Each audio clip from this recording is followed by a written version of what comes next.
بسم الله الرحمن الرحیم دوستانو د یو غم خبر هغه در سره شیر کوم د یو څو ورځو نه به تاسو په سوشل میډیا باندې د دې هلک هغه تصویران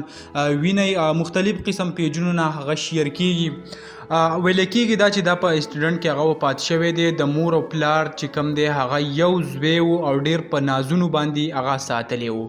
نو زه به ورته دا ویم چې د مور او پلار کم نازونه چې وو هغه دې حالات ته راورساو چې نن هغه مور او پلار ته کم غټ غم ورسېدو نو هغه هم په نازونو باندې هغه پیمانه دي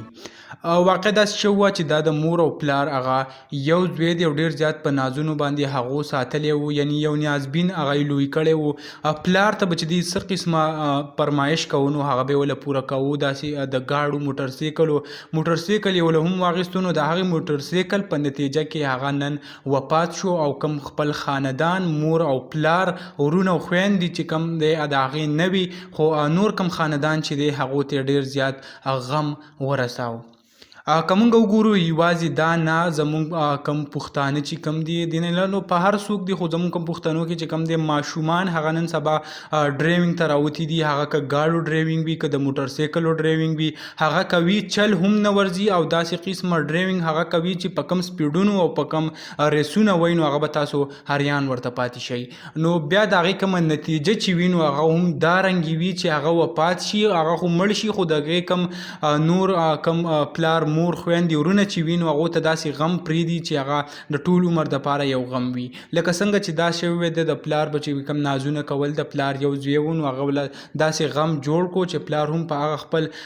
کم ښه چې ورسره کړی په هغې باندې هم پیمانه دی چې آیا ما د دې سره داسې نه وی کړی دا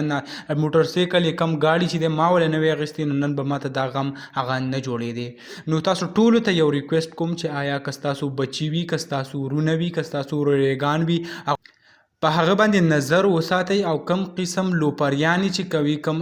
ډرایوینګ چې کوي په هغې باندې خصوصي توجه ورکړئ چې آیا سبا بیا تاسو ته داسې غم جوړیږي نو د هغې نه ښه دا ده چې مخکې تاسو احتیاط وکړئ نو په پیده کې به پاتې شئ نو دغه ویډیو مخکې در سره شیر کړئ چې نور کسان هغو ته هم پته ولګي او که زموږ په چینل نوي یئ چینل سبسکرایب کړئ د داسې نور ویډیوګانو دپاره انشاءالله په بله ویډیو کې به میلاویږو د نن دپاره دا کافي وه د لوی الله په امان